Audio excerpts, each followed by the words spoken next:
వైఎస్ఆర్ కడప జిల్లా పులివెందులలోని అహోబిలం పాఠశాలలో mega teachers parents meeting ఘనంగా నిర్వహించారు. ఈ కార్యక్రమానికి ముఖ్య అతిథిగా ఎమ్మెల్సీ భూమిరెడ్డి రామ్ గోపాల్ రెడ్డి సతీమణి భూమిరెడ్డి ఉమాదేవి హాజరై తల్లిదండ్రులు విద్యార్థులను ఉద్దేశించి మాట్లాడారు. ప్రభుత్వ పాఠశాలల బలోపేతానికి కూటమి ప్రభుత్వం కట్టుబడి పనిచేస్తుందని ఆమె తెలిపారు. విద్యార్థుల భవిష్యత్తు కోసం తల్లిదండ్రులు ఉపాధ్యాయులు కలిసి పనిచేయాలని పిలుపునిచ్చారు. ఈ స్కూల్ కు మా కుటుంబానికి ఎంత అవినాభావ సంబంధం ఉంది. ఎందుకంటారా, ఎమ్మెల్సీ సార్ గారు ఇక్కడే 8th నుంచి ఇంటర్ వరకు ఇక్కడే చదవడం జరిగింది. అలాగే మా వివాహం కూడా ఈ స్కూల్లోనే జరగడం జరిగింది. అందువల్ల మాకు ఈ జీవితాంతం ఈ స్కూల్ అనేది గుర్తుంటుంది అనమాట.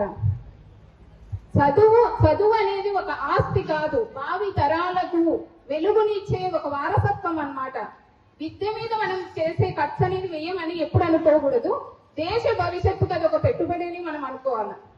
అలాగే ఇప్పుడు గడియారంలో 2 ముళ్ళులు ఉంటాయి.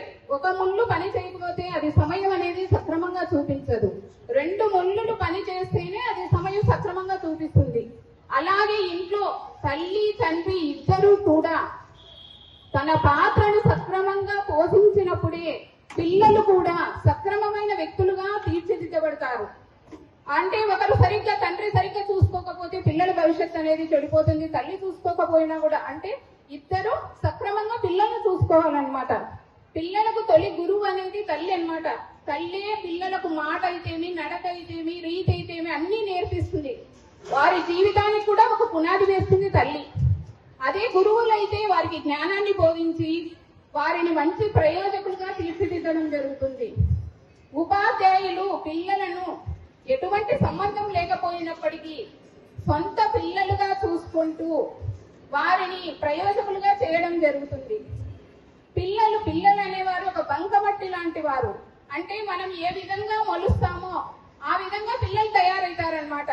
మలిచే ప్రక్రియలో మనము సక్రమమైన మార్గంలో మలిస్తే అది ఒక అందమైన ప్రతిమగా తయారవుతుంది.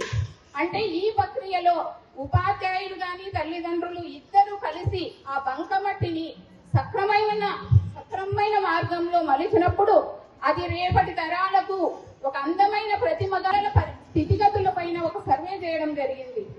అంటే ఇక్కడ సమస్యాత్మక పిల్లలు ఎక్కడా లేరు, సమస్యాత్మకమైన తల్లిదండ్రులు మాత్రమే ఉన్నారని ఆ సర్వేలో తేల్చడం జరిగింది. అంటే తల్లిదండ్రులు వాళ్ళని వాళ్ళు సరిదిద్దుకోవడం అనేది నేర్చుకోవాలి. ప్రతి దానికి పిల్లలను అనేది బ్లేమ్ చేయకూడదు అనమాట. అలా చేయడం చాలా తప్పు.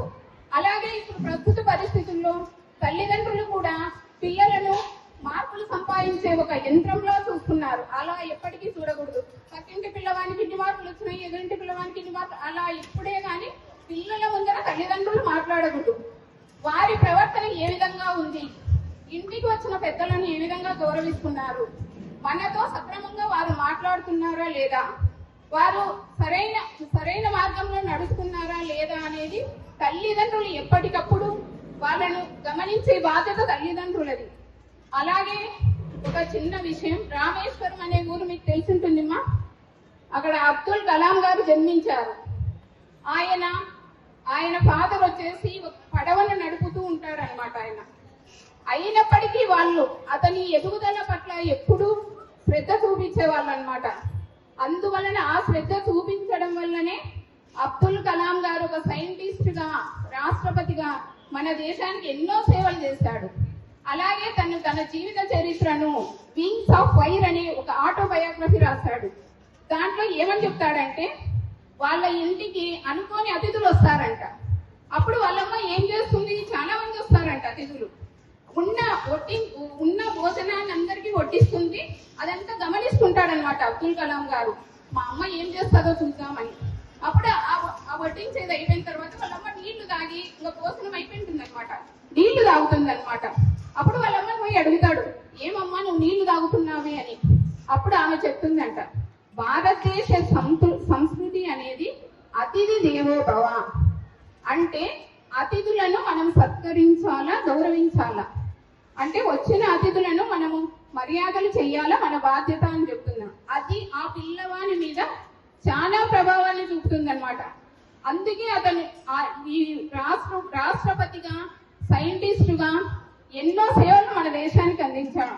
అంటే తల్లిదండ్రులు చేసే ప్రతి కదలికను పిల్లలు అనేది గమనిస్తూ ఉంటారని ప్రతి తల్లిదండ్రులు గుర్తుపెట్టుకోవాలి. అవునా కాదా? అలాగే మోహన్ దాస్ కరమ్చంద్ గాంధీ, ఆయనను మనం మహాత్మా గాంధీ అని అంటాము. ఆయన చిన్నప్పుడు వాళ్ళ తండ్రి గారు ఒక శ్రవణ కుమారుడు అనే ఒక పుస్తకాన్ని తెస్తాడనమాట. ఆ బుక్కును అతను చదువుతాడు. ఆ బుక్కులో ఏముంటుందంటే శ్రవణ కుమారుడు అతని తల్లిదండ్రులను ఎంత చక్కగా చూసుకున్నాడనే విషయాన్ని అక్కడ తెలియజేస్తాడు అనమాట. అప్పుడు అతను అనుకుంటాడనమాట, నేను నా తల్లిదండ్రులను ఇంత చక్కగా చూసుకోవాలి అంటే ఒక పుస్తకం కూడా మన మీద అంత ప్రభావాన్ని చూపిస్తుంది, మన పిల్లల మీద అన్నమాట. అలాగే ఆ రోజు సత్య హరిచంద్రుని నాటక ఉంటే వాళ్ళ తండ్రితో పాటు గాంధీజీ గారు కూడా వెళ్తారనమాట. వెళ్ళినప్పుడు ఆ హరిశ్చంద్ర నాటకం చూసి నేను కూడా నా జీవితంలో ఎప్పుడు అబద్ధం చెప్పకూడదు అని నిర్ణయించుకుంటాడనమాట. ఒక కథలు కానీ ఒక బుక్ చదవడం వల్ల